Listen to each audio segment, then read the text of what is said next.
Welcome to the Couch of Randomness. This is episode 23. Hi. How you doing? Well, how's it going, dudes? Wow. I'm John. I'm your host. I'm still here for some stupid reason. And on the couch with me, as always... I still don't know why I'm here. I don't know either. That's Rose. What are we talking about this week? You were supposed to start this. Oh, I was? Okay. My bad. Black Panther, I wanted to go for Best Picture, and guess what? It is. People talked a lot about Puddles this week. Yeah. That was weird. CD Projekt Red, they're a little bit of a troll. A little bit. A little bit. Just 10 a little hours worth of a troll. Closer to 11. Closer to 11. Closer to 11. There's a weird new Animal Crossing game. Is it? No. No. Not really. No, it's not. But they're animals. And they cross. They cross the street. And fandoms. We gotta let those go. We gotta be a little more forgiving of our fandoms and kind of let them evolve. So, let's sit down on this couch and let's have some fun.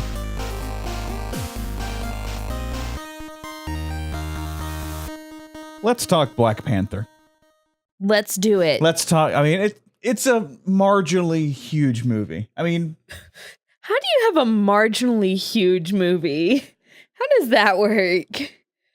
I don't know. Me neither. Those two words came together in my mind, and I'm like, just blurt them out, John. Just say it. Yeah. Just absolutely say it. It's cool. Okay, so the Academy for movies, the Academy of Motion Picture, Academy Award, which leads to the Academy Awards, aka the Oscars, did something interesting a couple weeks ago where they announced that they made a new category, yeah, thank you, category for movies, and it's pretty much a category for the most popular movie. And which you're is like, kind of BS. Oh, it's absolute BS, I think. I'm just there like the box office already said that. Yeah. Let's be honest on that. And I think you're right. I think that's the best way to put it. It's absolutely BS. Yeah. But I know that they're just trying to get people to watch and people to go to the Oscars. And kind of give the nod that's to... been suffering. Yes, it's been suffering. The Oscar movies don't rake in much money. Yeah. And so they've got to find a way to kind of... they're always the indie movies. Yeah, to bring it all together. I get that. I won't say bad on the reasoning behind. I just think your execution is absolutely stupid. Yes. So it's like the most popular movie. So we're turning it into like the MTV Movie Awards, that's weird to me. Which there are already plenty of awards shows that do the popular stuff. But apparently, Disney is going to take Black Panther and do its marketing to have a push for it to be Best Picture instead of most popular. I don't even understand how that works. I actually don't either. Like, I read that and I was like, wait, how? Like, the marketing, because it's probably going to get a re-release in theaters, so people go back and it's fresh on everyone's mind. Okay, I get that, and how how the marketing's, I guess, going to lay out is this doesn't need to be the most popular movie. It needs to be struggling, disenfranchised. Yeah, just in a world where someone gets left behind, and like there's a tear-jerking moment, and it's a political statement. Black Panther's gonna be running for Best Picture. I'm like that's honestly the big thing to me is don't cheapen this movie. Yeah, and good point. Don't cheapen this movie. This movie has made a lot of things super amazing. It was relevant, amazing. Yeah. And just things that you're like, I didn't know that we needed this, or that we knew this was a problem, but you brought it to the forefront and made it right. Or made it at least not right. Not say right. Made it relatable. There it is. Thank you. For anybody. I mean, this is almost $1 billion movie, or if not, is $1 billion movie. I think it is. I think last time it might have been like 800 million worldwide, but that seems wrong. I remember hearing 700 million. 700 million? I'm pretty sure I heard that. But still. Yeah. Like, so much movie. It's just weird to me that... So much money. And so much movie too. It's a long movie, but it's still a great movie. It's really good.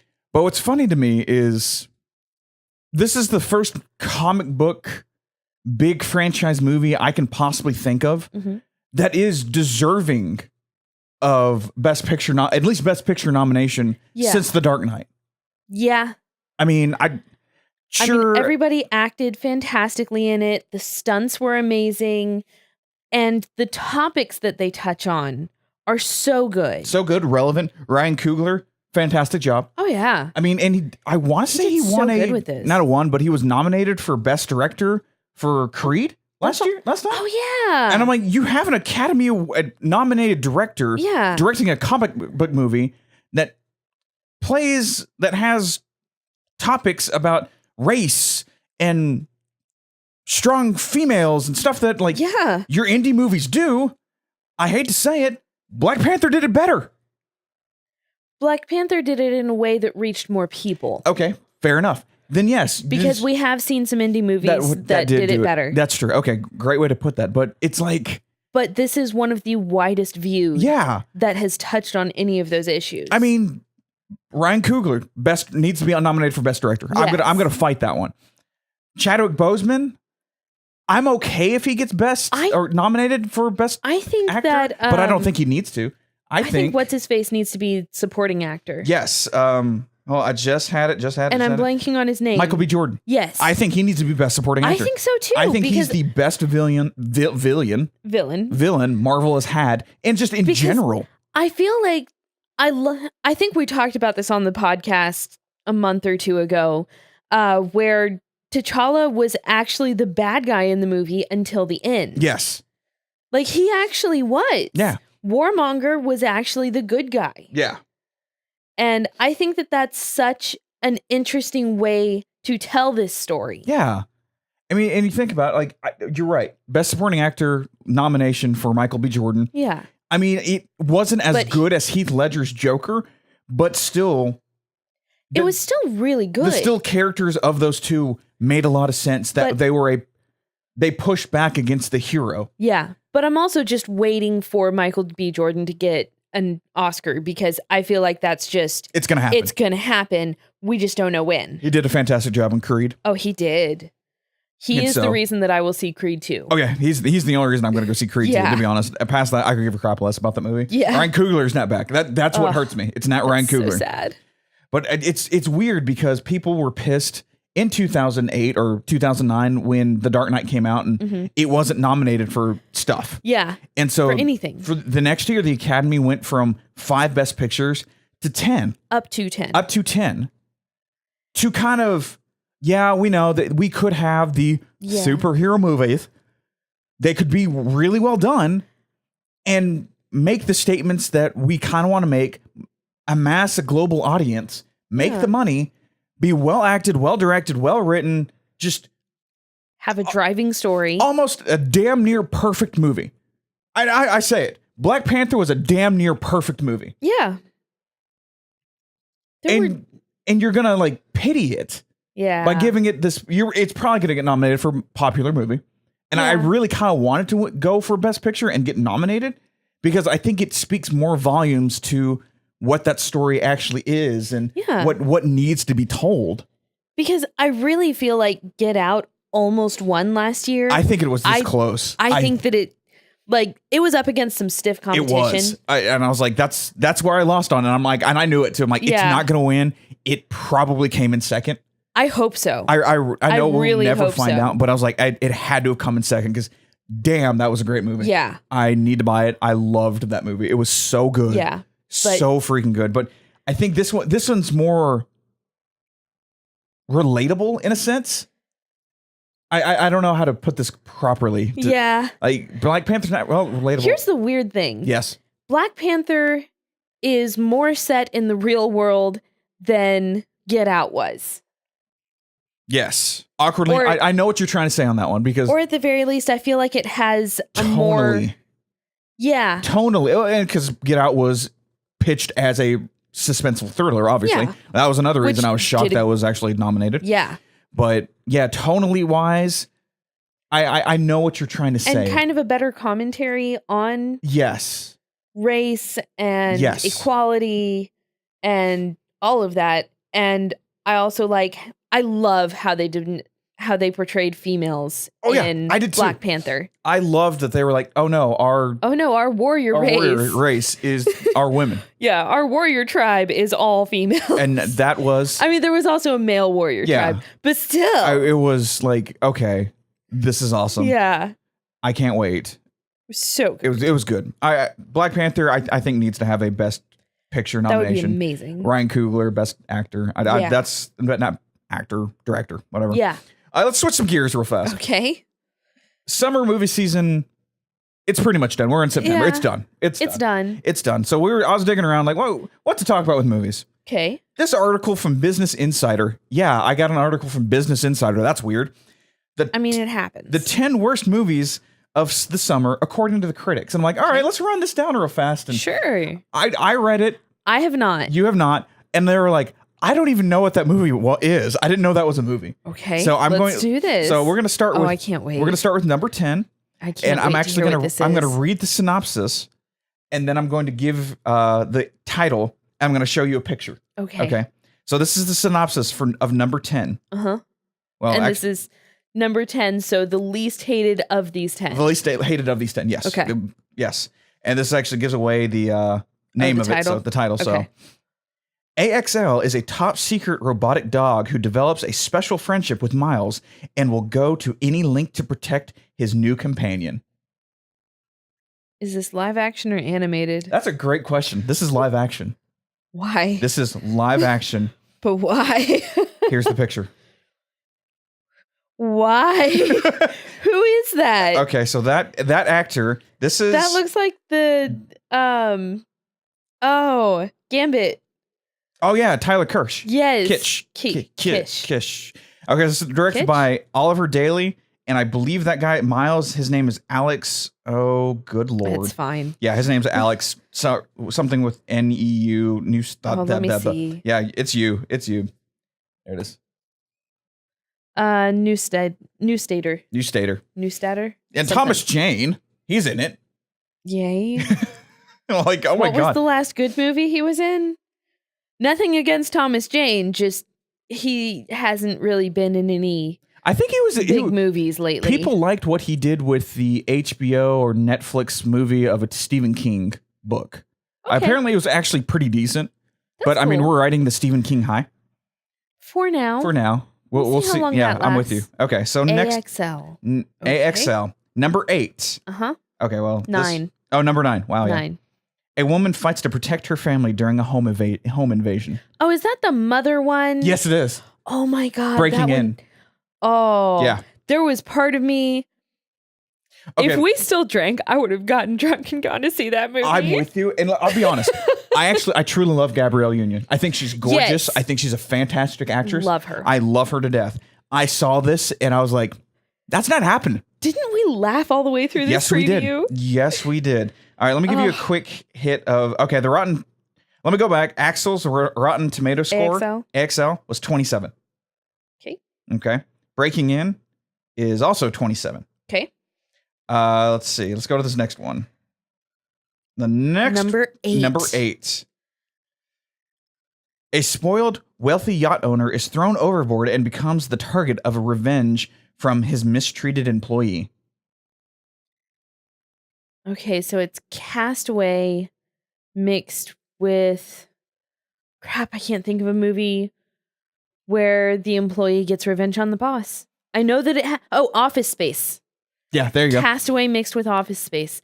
What is this? This is Overboard, the remake of the Goldie Hawn. Why wouldn't it be called Russell Overboard? Crowe? No. Davies? Wow. I don't know. Wow. Goldie Hawn and her husband. Yeah. What is this? He was in Guardians of the Galaxy 2. Yeah. Crap, what's his name? Kurt Russell. Thank you. Kurt Russell. I was like, crap. Way to go with Russell. Russell. Yeah, I had Russell. Okay, so this Rotten Tomatoes score was 25. I never saw the original movie. I saw it so many times because my mom loves that movie. Oh, that makes sense. Yeah, I've seen that movie multiple times. I don't think I can quote it anymore. I see your mom loving Goldie Hawn. Oh, my mom does love Goldie Hawn. Okay. Yep. Okay, so next one. Number 7. The puppet cast of a 90-ish children's cartoon begins to get murdered one by one. A disgraced LAPD detective turned private eye puppet takes on the case. Come on. Happy Time Murders. Which is sad because I really wanted this to be good. Oh, no, I just killed my... No, I didn't mean to do that. I closed the story itself. Oh, God, no. So, yeah, I almost want to see Happy Time Murders. But part of me is just like, could I take it? Because I never saw the Sky whatever with the marionettes. And I never really wanted to. Oh, Team America World Police. Yeah. It's okay. It's awkwardly enough, I think that movie is more relevant now than it was when it came out. It's okay. I'm not going to say it's great. It's pretty damn good because they're all marionettes and it's really well done and with what it is. Yeah. But it's over the top. Yeah. You have to be It's just not my kind of humor. And you're right, it's not. And I feel like Happy Time Murders is bordering on not my kind of humor. Yeah, I can see that. All right. What's number 6? An elite American intelligence officer, aided by a top-secret tactical command unit, tries to smuggle a mysterious police officer with sensitive information out of the country. Mile 22 or 22 mile? Mile 22. Mile 22. Mile 22. And which is funny, I think I said this when we were talking about Mile 22. Lauren Cohen is in that. Lauren Cohen is in it. And what? Marky Mark. No, he's in it. I still love that the team, the Black Ops, we're not real teams called Overwatch. Yeah. I'm like, wow. I'm just like, that's trying to bring in a crowd that you know is not going to come, huh? Like at all. Clearly. Rotten Tomato score 21. Oof. Yeah. That hurts a little. Okay. Number 5. A daredevil designs and operates his own theme park with his friends. Oh, is this that animated one where they like discover a theme park? No, this one is live action. Yes.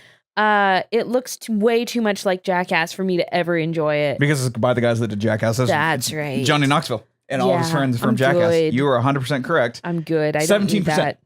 17%. I'm surprised it's that high. Yeah, me too.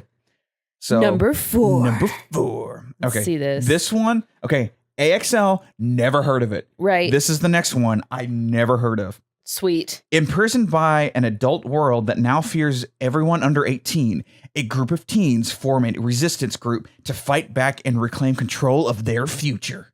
This sounds like a Star Trek episode. No, dead serious. There was a Star Trek episode in the original series where it was like all teenagers in this land because as soon as you became a grown up, then then like you died or something. Like you couldn't live past your teenage years or like your brain got taken over and it was like a commentary on growing up. Seriously? Yes, this was in the original series. This one's called The Darkest Minds. Had Mandy Moore. Mine as in you go mining in Minecraft or mind as in your thinker? Your thinker. MINDS. Okay. Your thinker. I like that. Starring Mandy Moore. Oh, God. We got a winner already with Mandy Moore. And Gwendolyn Christie. Oh. Yeah. Why would she say yes to this? Yeah, I know. That's what I saw that. I'm like, oh, Brianna. Brianna of Tarth. Really? It's not okay. Okay, this one had... I love her in Game of Thrones. 17 Rotten Tomatoes score. So 4 and 5 are tied. Yep. Okay. I'm okay with that. Next one. Number 3. Didn't even hear this one either. Max, a macho, solitary Rottweiler police dog, is ordered to go undercover as a primped show dog in a prestigious dog show, along with his human partner to avert a disaster from happening. Advert or avert? Avert. Sorry, I put that D in there. My bad. Got to watch out for that. Uh-huh. This is called Show Dogs. Oh. This actually stars... I feel like I heard about that, but I might be confusing it with like a TV show or something. This looks like it would be like Disney's B movie. I feel or like a B movie of Disney. Not I feel like this whole premise would be set up on like TLC because let's learn about these things. Exactly. This starred Will Arnett and Ludacris. Oh, God. Luda! Oh my God. Luda! No. All right. This one had a Rotten Tomato score of 17. Okay. So they're just neck and neck with these movies. Yep. Number 2. A small town in Massachusetts. Oh, I'm sorry. In a small town in Massachusetts, a group of friends, fascinated by the internet lore of the Slender Man, attempt to prove that he doesn't actually exist until one of them mysteriously goes missing. And people wonder why I don't watch horror movies. Slender Man. You are correct. It is Slender Man. I'm not going to lie real fast. Mm-hmm. Looking at this, her shirt is the same color. So I was like, what is IMDb? So there's an ad on IMDb for the IMDb show, and the girl is wearing a nude color shirt, and holding signs that says who, what, when, where, and they're like covering her boobs, so it looks like she's censoring herself. I was like, I'm reading this, and peripheral showing me that. I'm like, Am I missing something right now from IMDb? Are we going like a little like X-rated with this? Pro tip, guys. Don't wear a nude shirt. Yeah, don't wear a nude color shirt when your skin color is matching. Yeah, there's a reason it's called nude. Yeah, I was just like, wait, what? Yeah, that's not. Okay, that looks good. Very weird. Okay, good. It's not just me. I'm like, No, like I even looked over and I was just like, why is she censoring herself? Thank you. That was exactly my thought process. Oh my God, what is this? Yeah. What is going on? Okay, so Slender Man, Rotten Tomato score 7. Oh, that's a jump. From 2 to 3. 10 points. 10 points. Now, again, take Rotten Tomatoes with a grain of salt because, I mean, everyone can be a critic. You have to be signed up. But still. I'm a little scared now. You should be. For number 1. Okay, hold on. Okay, I'm not looking at your screen. Don't look at my screen. Have I heard of this one? I think we've talked about it in the sense of... Yes. But or maybe you and I thought about talking about it and we're like, we don't know what this is in the sense of trailers and we just kind of pushed it aside. Sweet. This documentary. Oh, is it the America? No, you said documentary. Sorry, keep going.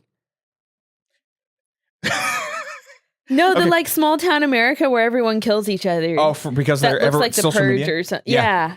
Good guess. Okay. I will give you that much. That is a great guess. This documentary draws parallels between the dramatic fracturing of a nation over Abraham Lincoln's presidency and the presidency of Donald Trump. Not even kidding. That's exactly what this says. It's documentary comparing Lincoln to Trump. Yes, pretty much. That's what it sounds like. This is a documentary. This is the number 1 worst movie of summer 2018. That sounds like something my parents would have seen. There is a high probability that they did or would. If they watch documentaries. Okay, so there's Slender Man. I don't know. It's called Death of a Nation. I don't think my parents would have seen that. Rotten Tomato score of 0. Whoa. Yeah. How many movies even have a 0 on Rotten Tomatoes? Like, it's got to be low. How many movies? Because, I mean, to get a 0%, that's insane.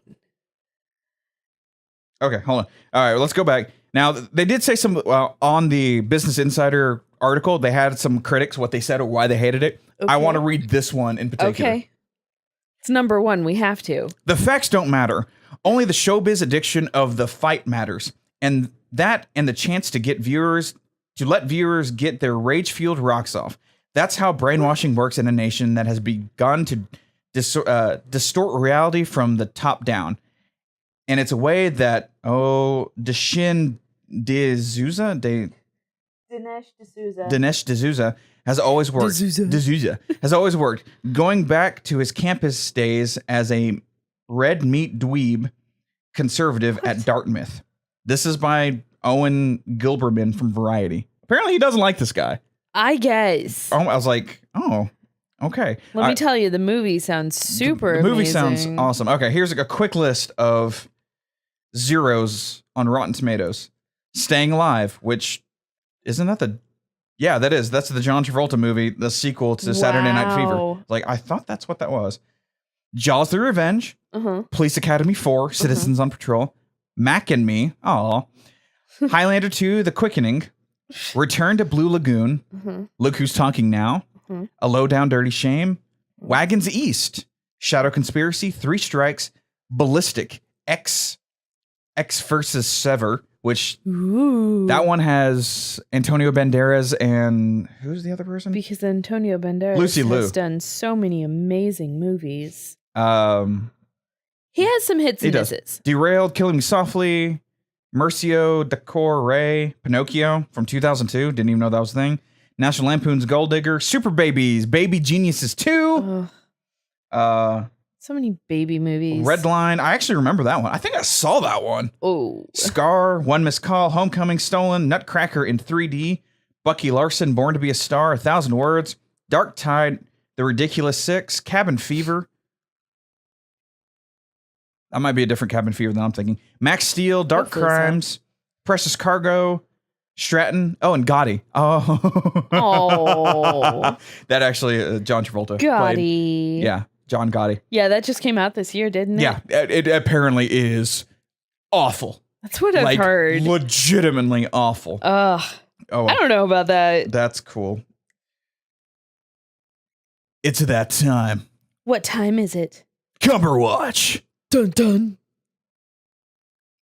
Apparently, Benedict Cumberbatch's like real parents made a cameo in the season 4 finale of Sherlock. Yeah, weren't they like tourists or something? Something like that. We haven't watched season 4. I just saw that real fast. I'm like, I'm going to put that in there. And cool. Again, dude, seriously, come on now. High tea. High tea, man. High tea.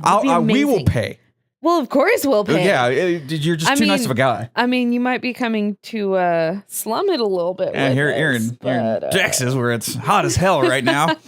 We'll wait until the winter. That's fine. That's fine. I'll go out in the dead of winter. That's true. He can wear a Sherlock coat, and then I might steal it at the end. No, that's fine. I understand. But seriously, Benedict, come on, man. Call us anytime. I'm not going to put my phone number on here, so I don't know how you're going to find us, but it's called social media. Social media. Well, I took my phone number off of all social media. That's okay. He doesn't have to call. That's true. He can DM us. He can DM us. He can email. Or just add us. Add us. That's fine too. We're at the Geek level on Twitter. Yeah, absolutely. So anytime, Benedict, I'm here for you, man. Here for you. That's been Cumberwatch. Dun dun. Seriously, that is going to happen one day. I swear to God. One day there's going to be like...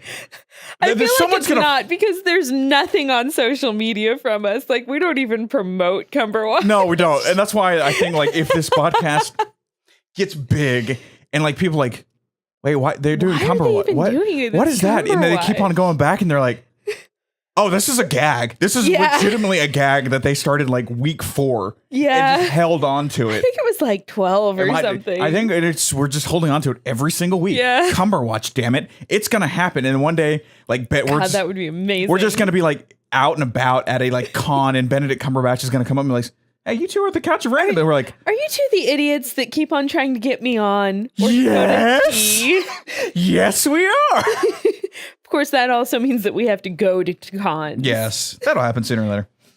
It will happen. My goodness. Sometime. All right. This is amazing. This is probably my favorite thing that I read about this week. Oh my God. I'm kind of with you on that. This has to be my favorite thing. Puddlegate.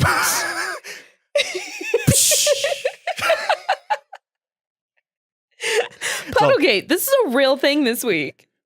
We are stupid people. Yes. We are stupid people. Gamers, like whoever has been complaining about this, gets the facepalm this week. Yes.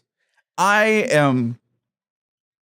This is why we don't get nice things. This is why companies are so hesitant to give us put out any kind of demo or screenshots or anything. So apparently, actually, no. You take this one. Okay, so Insomniac has put out all kinds of stuff about Spider-Man, which is amazing. It's awesome. Also, getting to a really little. Cool. I don't care anymore. Yeah, because I don't want anything to get spoiled. Close enough. We're close enough that we'll be fine. Yeah, I know it comes out Friday. Yay! Excited? Super excited for that. So Puddles. Yeah, let's talk about have Puddles. Been an issue because since the dawn of video games, anytime that since the dawn of the internet. Yeah, anytime that there has been early footage of anything, it gets compared to the final footage.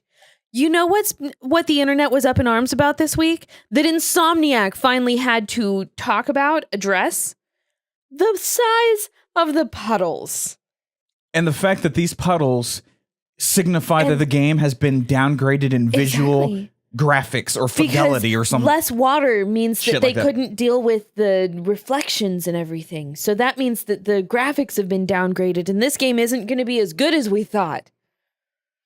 It's exactly what it means. It has nothing to do with, hey, let's make this puddle smaller because it just doesn't fit in this scene. Or that there might be too much sun because we have a dynamic system, and I'm not siding on the Puddlegate people, but maybe Insomniac decided to go, we don't want that there because it is kind of pushing the engine just a smidgen too much. Or God forbid it doesn't work in the scene. Or God forbid, why are you comparing the size of the puddles? Who cares? We will come back to this because we're saying Puddles.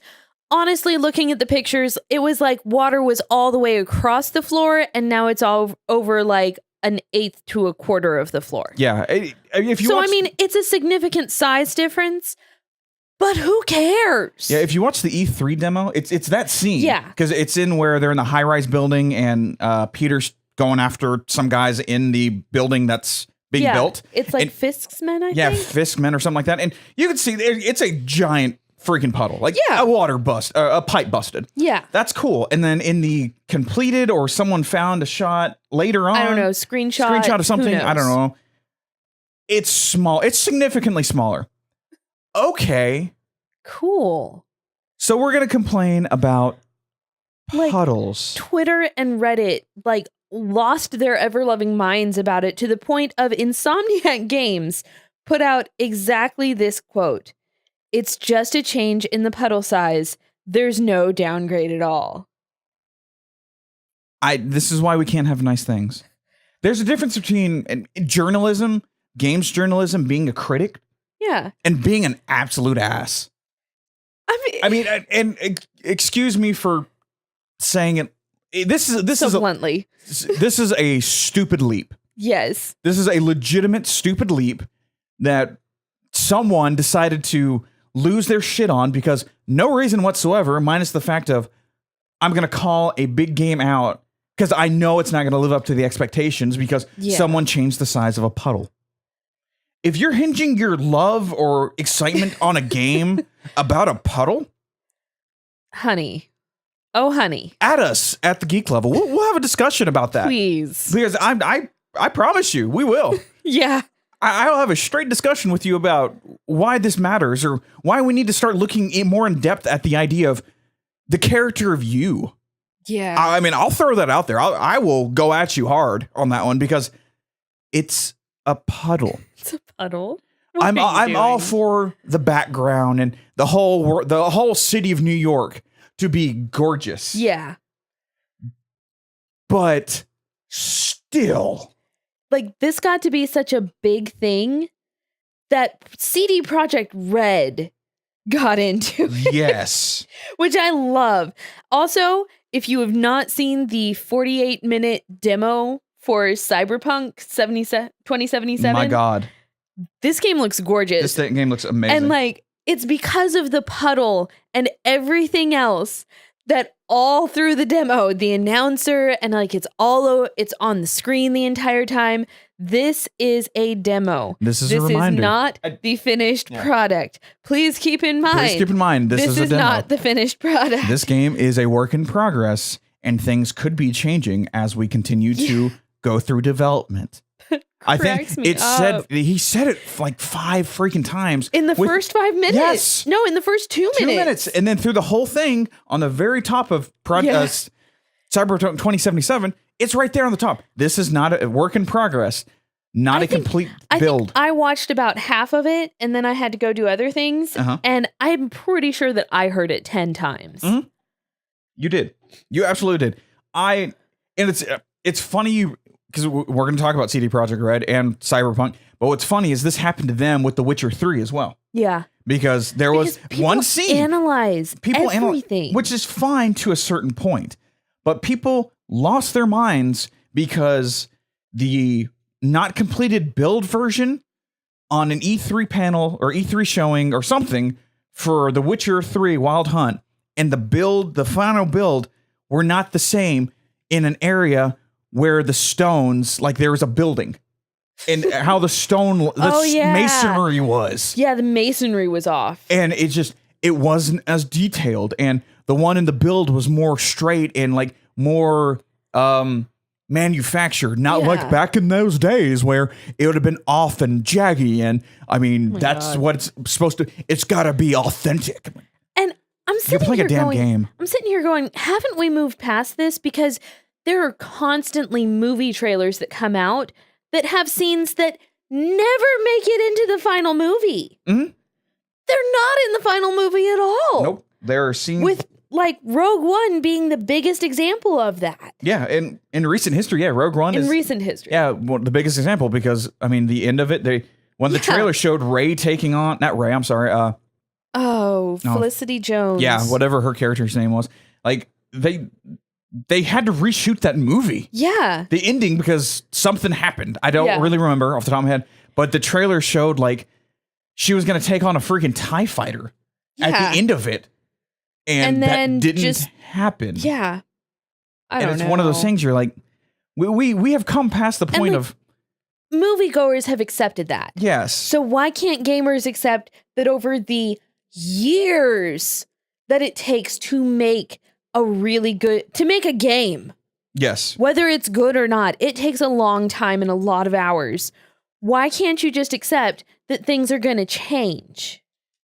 Let's put this in perspective. The Witcher 3 Wild Hunt came out in May 2015. Okay. It is 2018. Uh-huh. Cyberpunk is nowhere to be. No, I will give you $10. I'm going to put it right now. It is not a 2019 release. Aren't they like predicting end of 2019 right now? That's what people are saying. I think at the very earliest, it's 2019. I think so too. Holiday season of 2019, but I think even that is pushing it. But the fact that they had a 48-minute demo that they're willing to show the public. Well, they've come out and said like the game's done. Like you can play it from end to end. From beginning to end? Yeah. From beginning to end. You can play the whole game. Yeah. But the polish. Yeah. Which I get. And let's be honest. It's CD Projekt Red. This wonderful Polish company. They have a idea of polish that baffles the mind for most companies. Well, I mean, you say that, but The Witcher 3 did have some glaring issues when it first came out. Yes. That being said, they were able to fix that pretty quickly. Pretty quickly for a game. Again, I said this damn near perfect. The biggest complaint I've heard now of The Witcher 3, haven't got to it yet, so I can't say personally, loading screens. Yeah. Everything else, fantastic. And I'll sit here and whine about loading screens on most games. Yeah. I mean, even Bloodborne still has awful loading screens. Yes. So it's one of those things like we've gotten to a point where I don't give a damn about you and your little snowflake concept. Yeah. Who cares? Are you going to... The people that are probably complaining about the puddles are still going to buy the game. Yeah. Like, play the game. And enjoy figure out how you feel about the gameplay, then move from there. Like, if there's something in the puddle at a certain time of the day where the sun shines into the puddle and glares into your face, not being able to, like, control Peter. Yeah. Okay, that's understandable. Bitch about a puddle. Yeah. But until then, sit down, shut up. Shut up about your puddles. No one cares. Shut up about your puddles. I don't care. Yeah. You get a face palm because you didn't have anything better to do than complain about a puddle. Yeah. Talk to me about your favorite game. Oh, I thought we were going to finish up with CD Projekt Red? Okay, let's keep on going. Yeah. Okay, let's go back to CD Projekt Red. I accidentally closed that by mistake. Oops. Oh, well, I had it open over here. I have too many tabs open. The thing that you were complaining to me about that everyone at your work does. Shut up. I almost took a picture of how many tabs I had open this week just to send it to you. I would have screamed bloody murder. I think I had like Jesus 8 or 9 tabs open, but I had reasons for every single one. Okay. And I knew where things were. Oh, that's okay. And I wasn't trying to open tons of more tabs. And you weren't trying to like play YouTube or go, oh, my computer's slow. Not on all of them, no. Yeah, because you have freaking 28 tabs open and running 6 different programs. Yeah. Your RAM is going out of control. Yeah, you can't play YouTube video or it's slow. Guys, help your tech person close your internet tabs. Anyway, so CD Projekt Red, CDPR. Okay. Yeah, CDPR for short. They're the ultimate trolls. They really are, but I love this. 10 hours. 10 hours they put on their Twitch stream just running code. Yeah. Just code. It was on IGN too. It was on IGN. IGN picked it up. Everyone started streaming this. 10 hours of code. This was hilarious. We watched about 5 seconds of it. Yeah, I'm like, and the first thought in my head was, they're going to actually show something. My God. I was just like, somewhere in here, they're going to have like a 2 to 5 minute trailer. Or one of these codes, if you wrote it correct, or like typed it out correctly on a search bar. Would give you a demo. Or something. Or send you to the 2 or 3 minute thing. Because exactly what they did at E3 for Xbox, where those codes in the back went at the end of Xbox's E3 conference. That was the complete edition of The Witcher 3. Those codes. Yeah. I was like, they're going to do something like that. Lo and behold, it was a 48-minute trailer. Yeah. Gameplay footage of Cyberpunk 2077. Yeah. And oh my God. I don't get anxiety. I don't. Okay, I take that back. I very rarely get anxiety about video games. I did tweet a couple weeks ago that I'm very scared about Red Dead Redemption 2 just because there looks like just a crap ton to do. Yeah. But you're off the hook, Rockstar. Jesus Christ. CD Projekt Red, what in the hell are you doing? Yeah. My God. Like, what usually gives me anxiety with a game is like how in depth you can get with the battle system. Yeah. For example, Xenoblade Chronicles 2 looks like it's going to give me slight anxiety with how in depth I could get with like the equipment and how to do things, and like all the choices in there are a little crazy. Yeah. Okay. I'm trying not to tangent because I'm going to say something, but I'm like, no, that's fine. I know what I want to say. I mean, there are other games that also give me slight anxiety about things like that. No, I was going to say, I think that's the reason why I haven't found a good RPG yet, because we come to a point where there's too many choices. Yeah. You want the definition of too many choices? Freaking CD Projekt Red and Cyberpunk 2077. Do you understand how much I like talking to NPCs? Do you understand how I cannot talk to every single NPC in this game and how much that bothers me? Yeah, they weren't screwing around when they said, "Oh, we're gonna make a living, breathing world." They were not screwing around.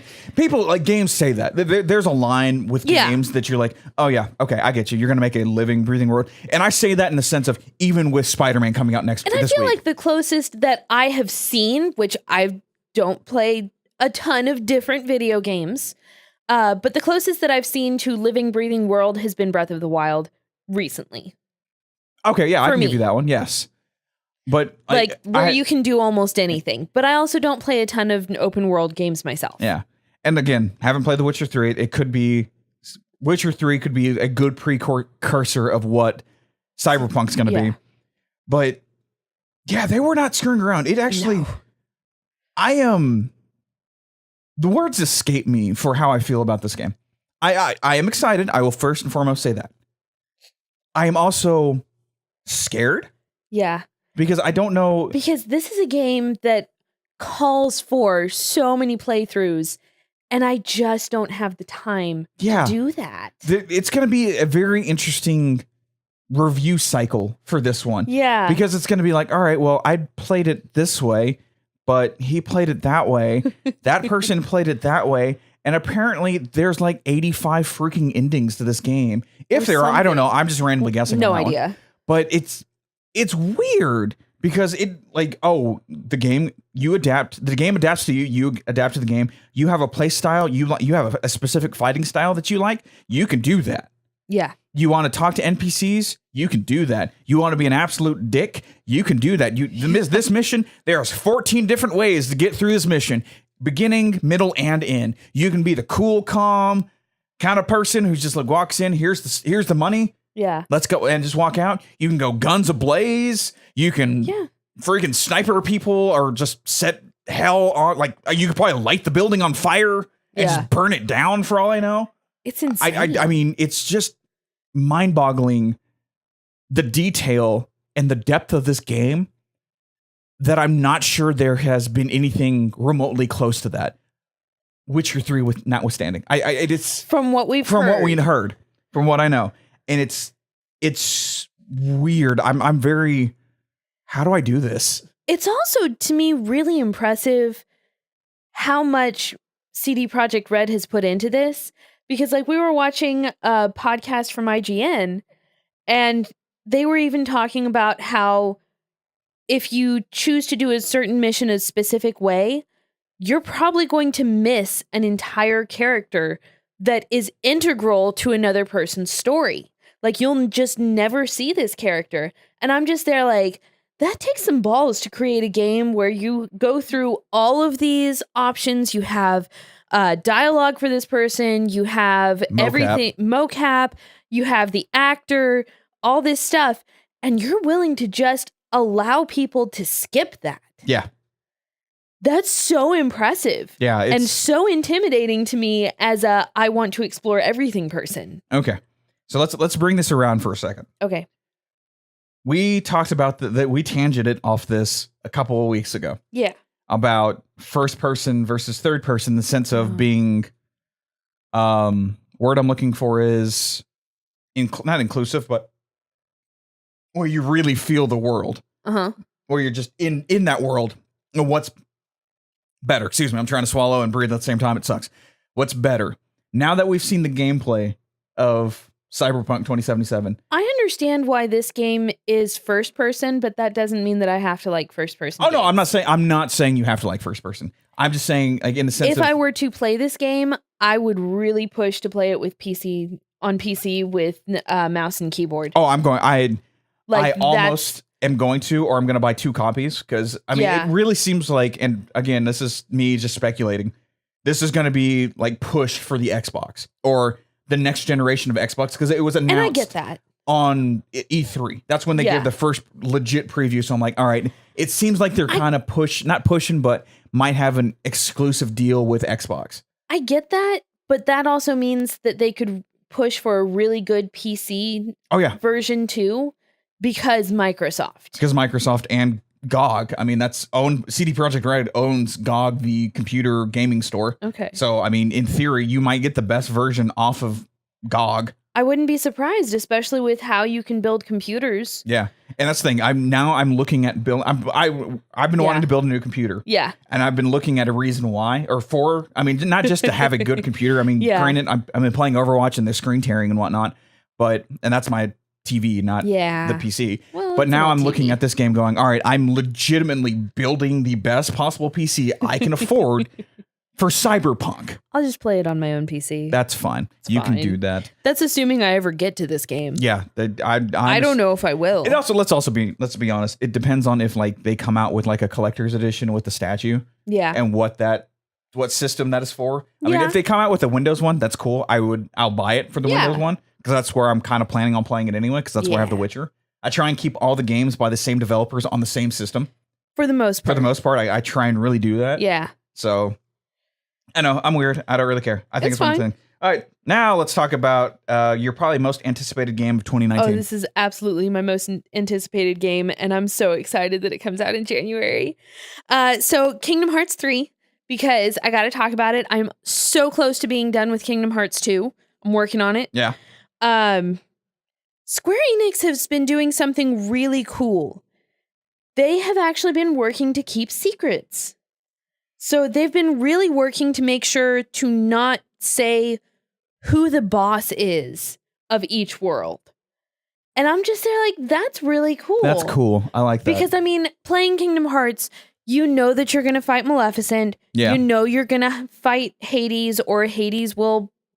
Yeah, you're going to have to fight Hades. Yeah, most likely. I think Pete is in this one again. I think I remember him from the trailers. Stinky Pete. Pete, okay. Yeah, from Mickey Mouse. You have no idea where I went with that one. Like Pete's Dragon? No. The Nickelodeon show Pete and Pete. I'm like, why did that pop into my head all of a sudden?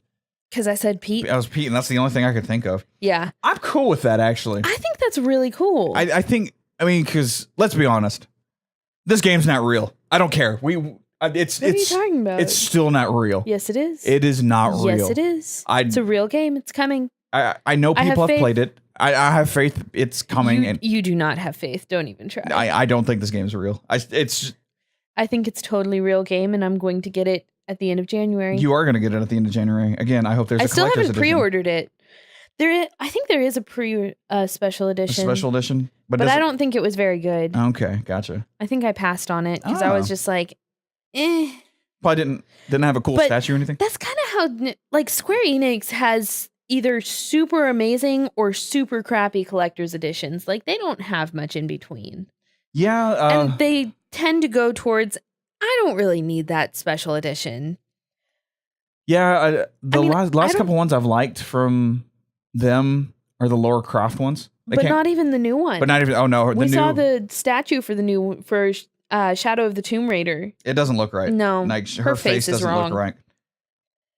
But yeah, I'm very excited for Kingdom Hearts 3. What was it? Just like a book or something?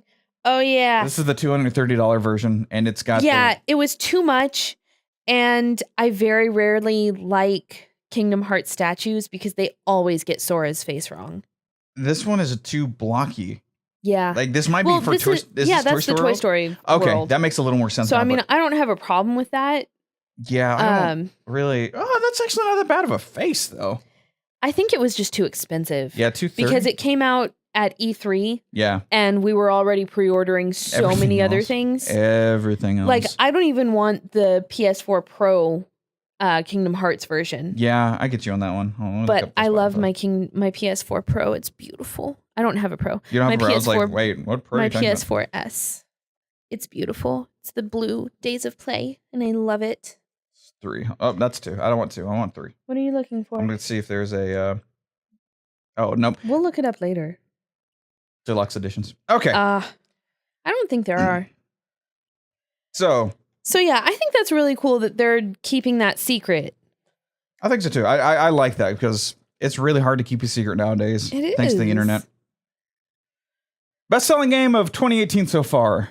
According to pre-orders. According to pre-orders on Amazon. Super Smash Bros. Ultimate. That's insane to me. Especially when you have, I don't know, like Spider-Man, Red Dead, Call of Duty, Battlefield 5. Yeah. Battlefield or Battlefield. Yeah, Battlefront's the other one.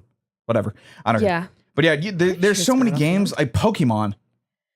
I'm not surprised that Smash Brothers is beating Pokemon. I do not think that Pokemon is as big as you do.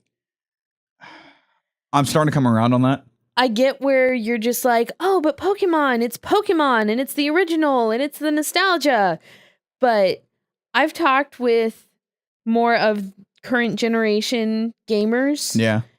And they're not excited for it. They're just like, this looks dumb. And it's for... I loved this so much. They think that it's for people who are too lazy to go out and play Pokemon Go.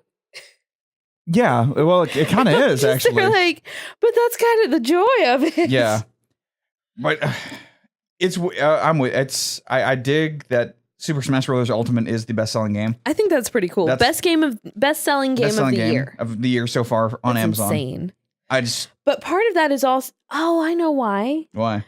Because if you have multiple Switches, you need multiple copies. Yes, I'm a little slow some days. And they have the that collector's edition that just came out that comes with the Steelbook game and the Oh, what does it come with? It comes with something pretty controller. Cool. That's right, the Pro Controller. The Pro Controller with the Smash emblem on it. Yeah. Also, you can buy this stupid GameCube controller with the Smash emblem on it. I mean, they're really kind of pushing hard on the controllers when it comes to Smash Brothers, which I think is absolutely insane. Yeah, but I get it. Because, I mean, the controller really has a lot to do with how well you play. I mean, yes, you're oddly enough. You are absolutely right on that one. Okay. One of my favorite games so far, or my favorite game that I'm enjoying so much while we're streaming, come and hang out with us on Couch Debates Plays on Mondays at 7 p.m. Central, is Bloodborne. Yeah. I love that game. It's been a lot of fun. I absolutely love that game. I love it when I get to play and make John nervous. Very much so. It's a lot of fun. It scares the hell out of me. Yes. Bloodborne came out with a card game that I've not picked up yet. But they're now apparently coming out with a board game too, which I think is really awesome. Come On Limited announced, Simon. Come on Limited. Announced, I think that's how you say it. Plans to make a Bloodborne board game. Good Lord, that's actually harder to say than I anticipated. In 2019. They were the makers of the card game and Kick-Ass the board game. The Bloodborne card game. And yes. Kick-Ass the board game. Yes. Which I think is awesome that somehow a board game creator has found a way to make a video game playable as a card or board game. I love that. I think that's really, really cool. That's pretty cool. Apparently, the core Bloodborne game will consist of a 5-chapter campaign, which each chapter lasting between 60 and 90 minutes. Players can pick from one of 6 covenants to join, each of which has their own storyline. This should help with replayability, as each hunter will have its own storyline in addition to the main challenge of the game. That's funny, because I was actually going to ask if this was going to be like the kind of game where you have to tear up cards the and legacy put stickers games? on. Yeah, the legacy games. That would have been interesting. That would have been very. But I'm okay that this one is replayable. Yeah, replayable. Yeah, I was thinking really about that too. Just like, is this going to be like a legacy game? And hey, by the time this comes out, we'll actually have a dining room table. Yes, that's true. We will. I think that's cool. I like that we're getting that stuff. Yeah, that's awesome. The Dark Souls 3 board game is actually pretty well put together, and the designs of the characters themselves are cool. So I'm actually excited to see what these are going to look like for Bloodborne. Yeah. I'm aesthetically, I like Bloodborne better than Dark Souls. Yeah, I get that. It's more up my alley. But yes, I did order the Dark Souls trilogy for PlayStation 4. Well, of course. I mean, we'll see if you can get through 2. Yeah. I'll see if I can get through 1. That too. Jesus, let's be honest. Well, I'm just saying 2 because it's so different. Yes, I agree. Just from what little I've seen. It is so different. It wasn't the same director. Yeah, I know. So. It bothers me. All right. Talk to me. Talk to me about this. Okay, so we just heard about this game. It's called Damnview, Built from Nothing. That's the title. Mm-hmm. It's a sandbox simulation game where you're playing an animal, but like they're a cool, edgy animal in like ripped jeans and a leather coat. We're millennials. Yeah. I'm not sure how to feel about this game. Like the people that we heard it from, it was another IGN podcast, were making fun of it, saying that it's like going to be like a dark, edgy Animal Crossing. The more I look into it, I think they're pretty much on point with that too. I get that. I mean, I get that. It's a little nuts. Okay, so let me read. Who is this? Gamatsu. Damnview, Built from Nothing is a game about despair, the hostility of capitalism, and the need of seeking for a better future. The city you dwell in takes on its own role as the machine that capitalism feeds, a machine that can swallow you whole and spit you out a broken person. How far you're willing to go to survive and succeed in a place like this is in your hands, and sometimes being smarter, meaner, or just not giving a damn is the pathway to success. Part of me thinks this is really cool. Part of me is just like, this is too much like life, and I don't know that I want to play a video game of life. Thank you. I was actually like, when we put this in the podcast, I'm like, all right, I'm going to tangent on this one because here's why. I'm all for games being a beautiful escape from life. Yes. I mean, everyone needs that. If you look at video games as a mini hour, 2-hour vacation that you can take a couple times a week. I mean, there's some of us who play video games for 3 or 4 hours. That's fine too. I'm just a day. I'm just putting that in context of that. Then I think that's absolutely fantastic. I need it. You need it. It's just something really, really nice about that, where the world shuts up and I can go save the princess. I can go level up my character, tend to my farm, or be the hero Overwatch needs. I don't know. Go play around in Animal Crossing with some happy animals. And I don't care what you say about Tom Nook. He does not push you to pay back your loan. I have a city where I have not paid off the newest addition to my house, and it's been like 2 years, and I have gotten 0 eviction notices, and I have not finished paying. I haven't even paid in like 2 years because I haven't been in the game. Doesn't that just signify that he's a bad landlord? No, it signifies that he is a good patient Tanuki and that he cares for the people in the town. But his name is Tom Nook and he runs this bitch. That's what you think. Look, Aaron lied. Okay? Let's be honest. Like, he's not making any money. Especially if you're his only tenant. What? There are other animals in the town? They can go get their houses upgraded. That's fine. Okay. I don't have a monopoly on that. But he hasn't. Okay. Yeah, I guess that's true. Like, even the creator of Animal Crossing was just like, you know what? I don't understand why Tom Nook is viewed as the villain because I created him to be very patient, and it really doesn't matter how long you take to pay off your loan. He's just going to sit there and accept your bells. Of course he will. He's like, oh, God, thank you. You finally gave me something I could feed my kids. And well, they run the shop. I could feed my wife. She's not around. Oh, God. She went out for groceries 3 years ago. Oh, well. Never came. Oh, God. Maybe Jim. she's on the island. I don't know. You're right, though. I think it's funny that this game seems like it's dark as hell and like just wants to kick the shit out of you in life. Yeah. And you're like, I already have that happen in life. Yeah.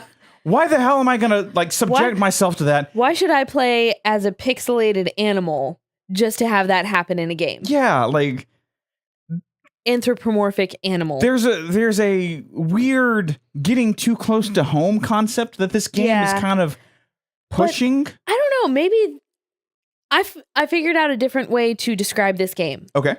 It is Animal Crossing meets GTA. Because you can be an absolute jerk in this game, it sounds like. Yes. So I guess that's your escapism, is you can be the super nice guy and follow all the rules, or you can be the absolute jerk and completely succeed in life. Isn't that how people succeed in life, though? Yeah, but I'm typically a nice person. That's why I'm so. That's why we haven't succeeded. Yeah, I don't know. I'm too nice of a person too. Kidding. But it's weird because you're right. Because watching the gameplay, watching just how this game is described, the announcement trailer. Yeah, it's just. It's a little too close to home for me. I don't want to play a game about life that is too close to life. And I'm not saying we're getting the shit kicked out of us, but. That's a life. Life kicks the hell out of you. Yeah. And you just got to get back up and go, but...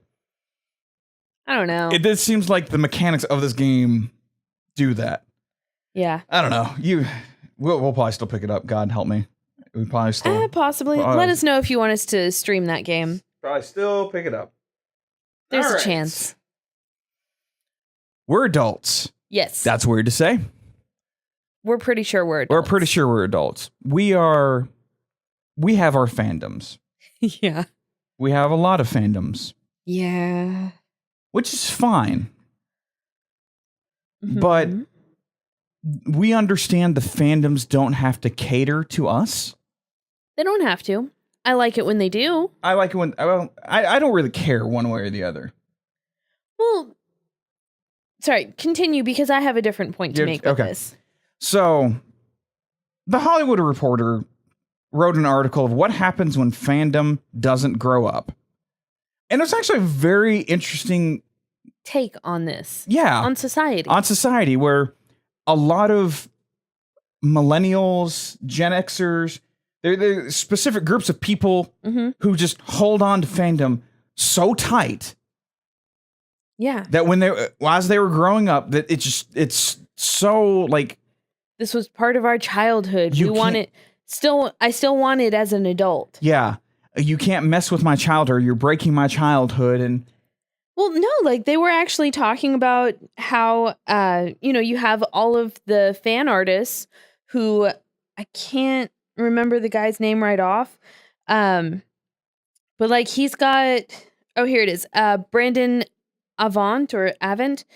I haven't looked at his work just yet, but apparently he reimagines the characters from like Doug, Goof Troop, and Arthur, and he draws them as adults in their 20s, and they're all tatted up and stylish and all that stuff because those were things that we watched as kids.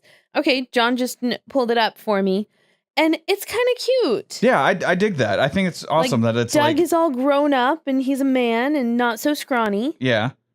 So got a couple tattoos cool. on him. Here's Arthur. Arthur and his little sister. Whoa, she matured. That's the best way to put it, too. I did the same thing. Like, I was about to be like, how do I say this? Matured is the best way to say that. She matured. I was like, oh. In the chestal region.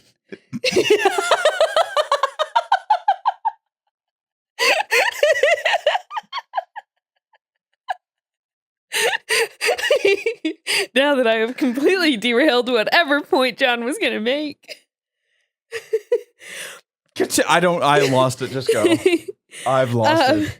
But yeah, just it's an interesting idea because like our parents, I mean, they make an outrageous but really cute point in this article.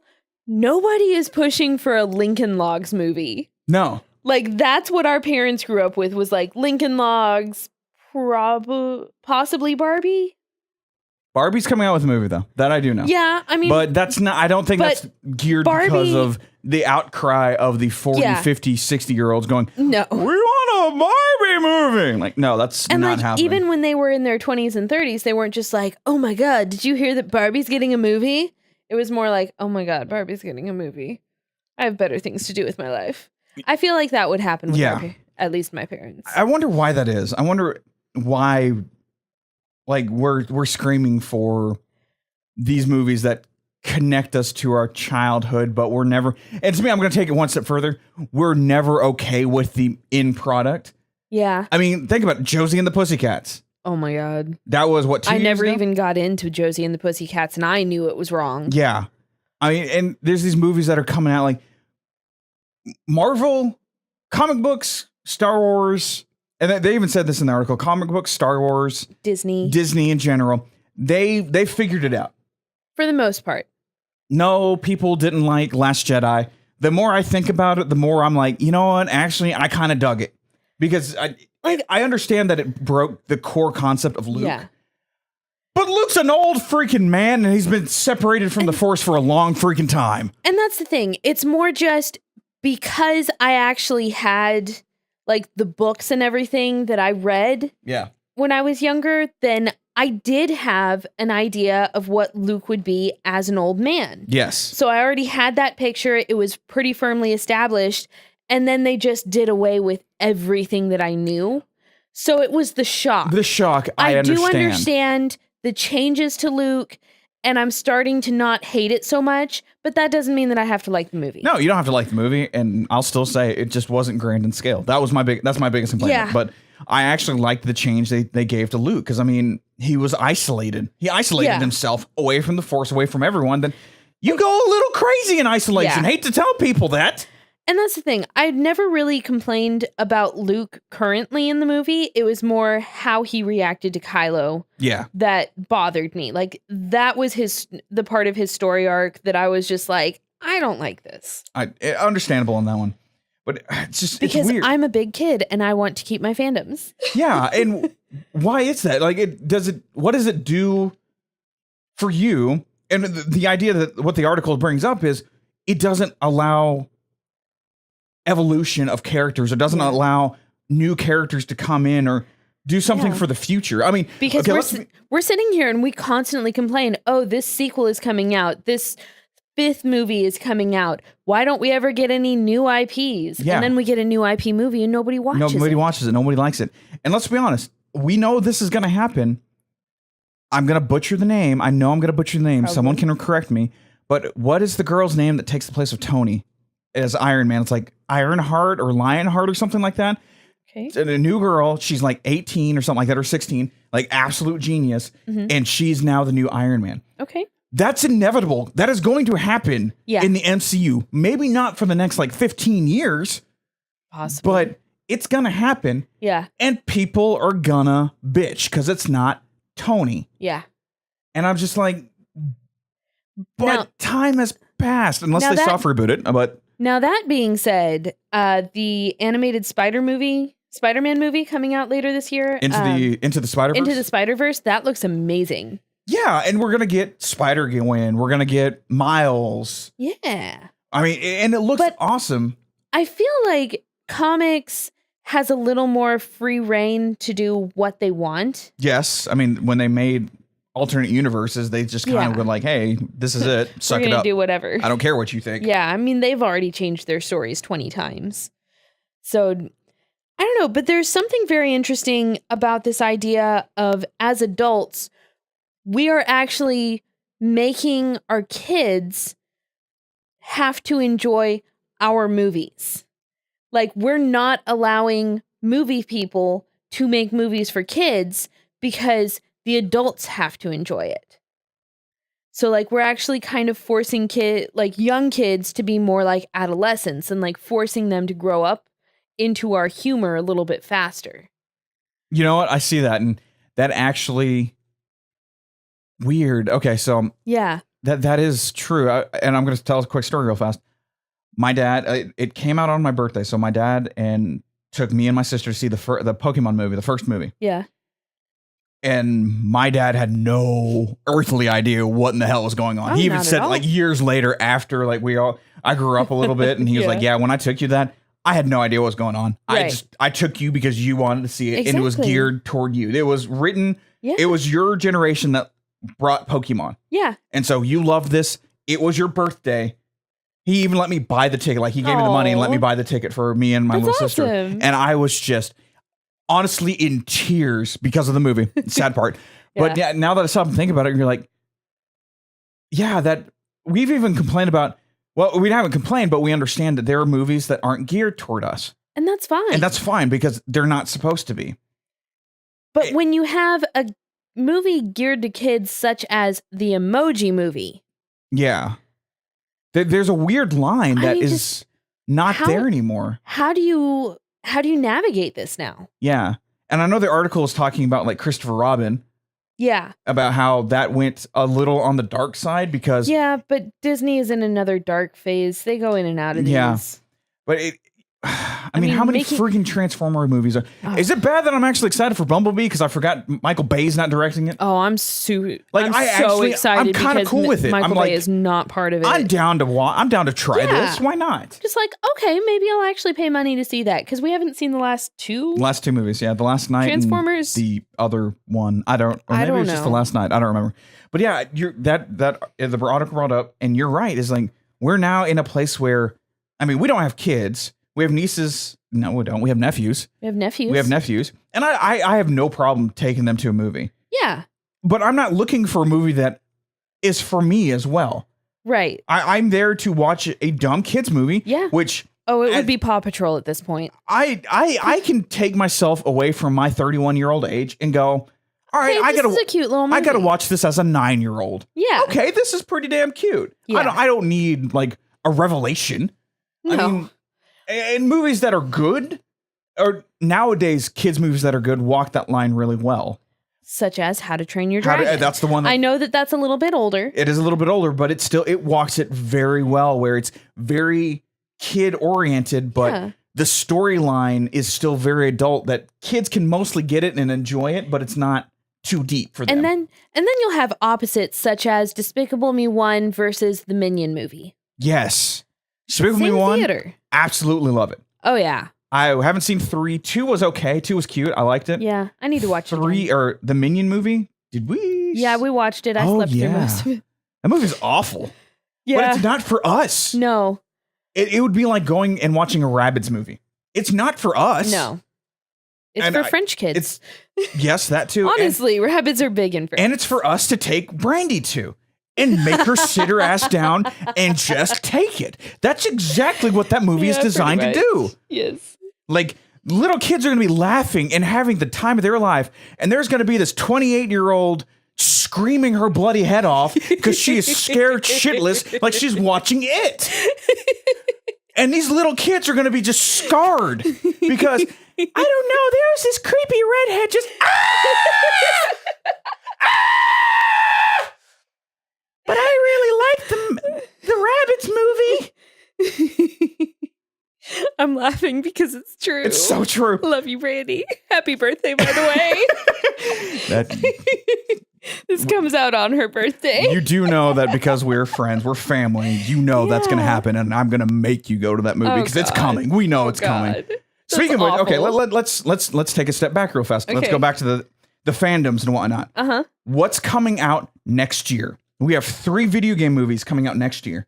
Yeah. Who are they for? I feel like Mario might actually be for kids. I hope it is. Because it's Illumination. I really, really hope it is. I really hope so. I hope they balance the line. Yeah. And this is just me because I will say that's my fandom. We love video games, obviously.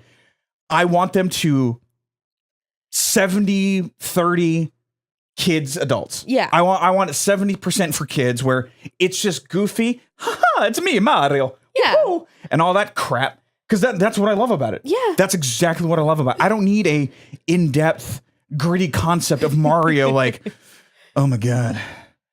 I smoke 3 packs a day. I smoke 3 packs a day. And looks like my princess got kidnapped by this lizard man. And now I'm going to go and drink myself down into a coma and make my way through this movie. Like, I don't need that. I need this. We don't bright, need another one of those. I need this bright, colorful freaking land that I can just sit here and go, we did justice. Finally, even That's though all that I want. The Super Mario movie is a great hate watch. Oh, it's so amazing. We did Mario justice, and just thank you. Yeah. Miyamoto is just so much happier than now when he watched the first one in a private screening. Yes. He watched it in a private screening. I feel so bad for them. And Jesus Christ, that's awful. From what I read, he actually had to think of something nice to say. Cool. I think that's how we all have to look at the Super Mario movie. But I can say all kinds of nice things. I love that movie. Yeah. It's so awful. It's amazing. Kind of like Sonic. Sonic's got to be for kids because I hope so. I mean, the design, or teenagers, where he's an angsty teen, so we got to relate to him, and he's like, yeah, I'm Sonic. Yeah, I'm gonna eat chili dogs in Green Zone Hill, and that's the town. The town is Green Zone. I'm okay with Green that. Hill, Green Hill. Yeah, that's the town, and I'm like, all right, buddy cop movie with Sonic, cool. I don't give a damn. Why not? And then I think Detective Pikachu's probably gonna be the closest to.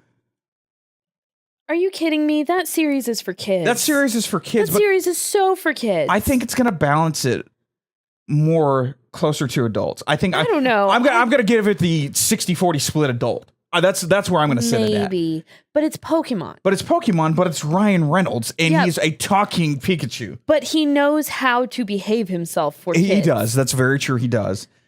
And plus, he has kids, and he wants to make a movie for them, That's true. I'm with you on that one, but we need to let fandoms go. That's what I'm going to say. Like, they need to evolve. They don't have to be the same, because then we get the same, and then we complain that it's too close to the original. Yeah, but then you have other fandoms that do evolve very well. Like Harry Potter is doing some amazing things. Absolutely. Because they're not trying to reboot Harry Potter. No. This is the expanded Potter universe. We're getting different stories. We're getting a prequel that so far is really good. I keep on forgetting we're getting that movie in November. Yeah, I'm excited. I'm excited about that one. That looks great. And then Doctor Who does a fantastic job. Yeah, but Doctor Who is so well established. Yeah, they built in a scapegoat. Let's be honest. A built-in freaking scapegoat where that's such an amazing scapegoat. We're changing it because it's a new Doctor. Yeah. Damn, you thought that through really well, where you can do it whenever you want. They didn't even think it through when they started the series. Oh, no, I know that. It was just one of those. I love that. But it is such a beautiful scapegoat that people can bitch and then they can shut up because it's a new Doctor. It's a new Doctor. They get to try again. And I think that is absolutely fantastic. Yeah. Let go of your fandoms. Hold on to them in the sense of enjoy them. Yeah. But let them evolve. We don't need a Rugrats movie. That's creepy. We do not need a Rugrats movie. We do not need a live action Kim Possible. That one makes me upset. Why? We don't need... Okay, Kim Possible, A, shouldn't be live action, and B, she is such a product of the 90s. That's true. In that sense of letting her stay in the 90s, if that's the defense, yes, I agree. Like, she's such a product of the 90s. I love that series. Yeah, I did too. I thought it was actually really well done. It's one of the... But, make a live action of Star versus the Forces of Evil or something. Ooh, I don't know about that one. Oh, I don't think that it should be live action, but I feel like it would be more relevant. Yeah, I could see. Okay, I can see that one. I mean, that is one of my favorite cartoons. Yeah.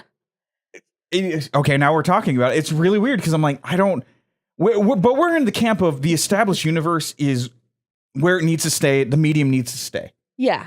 I don't need, and I mean this wholeheartedly. I don't need a Doctor Who movie, like a 2.5 hour Doctor Who movie. I don't need that. It's keep it in the established medium of TV show. Just give me a 3-episode story arc and I'm good. Yeah, that's all it needs. That's all I need. Kim Possible. I mean, I wouldn't mind. No, you're right. It's going to be weird, and I'm going to say it's going to be weird because I've seen the promo of the little girl. I'm not calling any shenanigans on the little girl. I just think it's weird that she's a 12-year-old, which that's what Kim Possible was.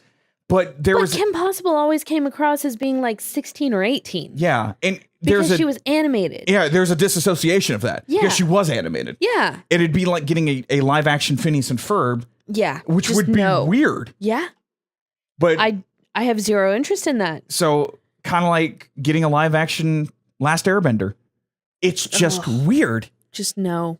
If nobody needed that, it was perfect how it was. And now we're expanding on that one. So it's just one of those things. Like some things just need to stay how they are. Yeah. And that's fine. We don't need it more. We don't need to. It's just insane. Yeah. It's just crazy. You have anything else? No, that's it. That's it. Yeah, I think so too. So find us on social media. Let us know if you agree or disagree with any of our points. Give us a reason why. Because honestly, we love hearing other points of views.